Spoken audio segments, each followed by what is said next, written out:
and express it in a healthy way, a person with the excessive fifth chakra will learn to hold the venom first, hold the venom, and then eventually convert that venom into nectar.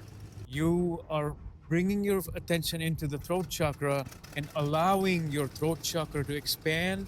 These are complex topics presented in a simple way, and these are lived truths. This is not academia. Okay, we need to learn to open our chakras by living that experience. By excessive fifth chakra can be pretty detrimental to our well-being, and it could also be pretty bad for our relationships. And how do we determine what a excessive fifth chakra looks like? So an excessive fifth chakra can manifest in the form of giving unsolicited advice, or it could manifest in the form of talking too much where talking is not necessary. It could also manifest in the form of excessive throat and vagus nerve related issues. It could also manifest in the form of actual expression. Are you overexpressing your emotions, and are you expecting other people to think that your truth is their truth, right? Are you being expressive in a way that's rubbing into other people's autonomy? That could be a excessive fifth chakra. Now, what could be a deficient fifth chakra is a sure sign would be that you are repressing your truth just to fit in or to be good with people that you are in relationships with. Okay. So it could also be showing up again as throat infections or some sort of an allergy in the throat area. Now, none of these symptoms are meant to be diagnosis. They're just meant to be a pointer. So take it as you may. Okay, so excessive and deficient fifth chakra can show up in those forms, and there are a numerous number of symptoms that you may have experienced or other people in your life may have experienced. Feel free to put it down on the comment section for others to see. So, how do you balance your fifth chakra? Now, the quickest way to balance any chakra for that matter is the intentionality, that you set an intention first, that you want balance to show up in your fifth chakra. When you've set that intentionality, the techniques that we use to clear the fifth chakra, it can show up in some forms, such as you can go through a visualization process where your fifth chakra is actually expanding. And the way your fifth chakra is expanding in this visualization is in this fifth chakra plane, you are bringing your attention into the throat chakra and allowing your throat chakra to expand to the ends of universe as far as your imagination will allow it to expand. And over the course of time, the expansion will change. Okay? Now, just because you're choosing to allow your throat chakra to expand, it doesn't mean that you are promoting an excessive throat chakra. Okay? All it means is you are experiencing the potential of the throat chakra. The throat chakra is where we need to learn to hold the venom. In the depictions of Lord Shiva or Shivaji, if you've ever seen Shiva in this form where he is blue all over his body, there is a story about Lord Shiva drinking poison and holding the poison that was going to destroy the entire world in his throat. And there is a lesson in that, is that our throat chakra can hold the venom. First, our venom, the venom that we may have otherwise put out to the world.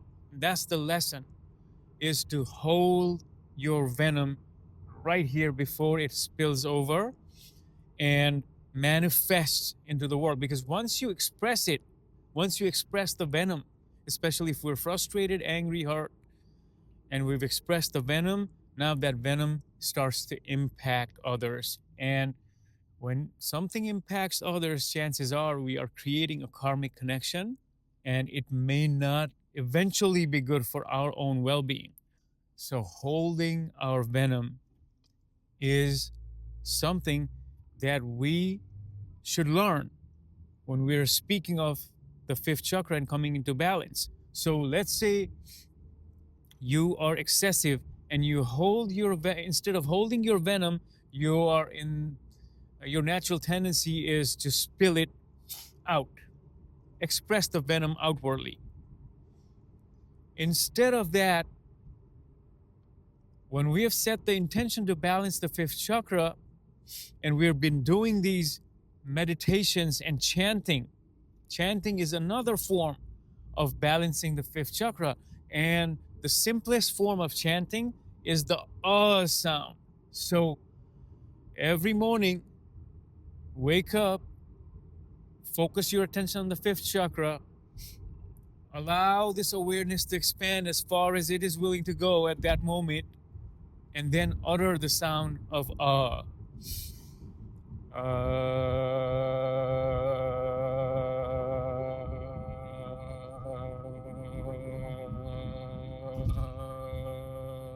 and repeat, right? Breathe in, utter the sound of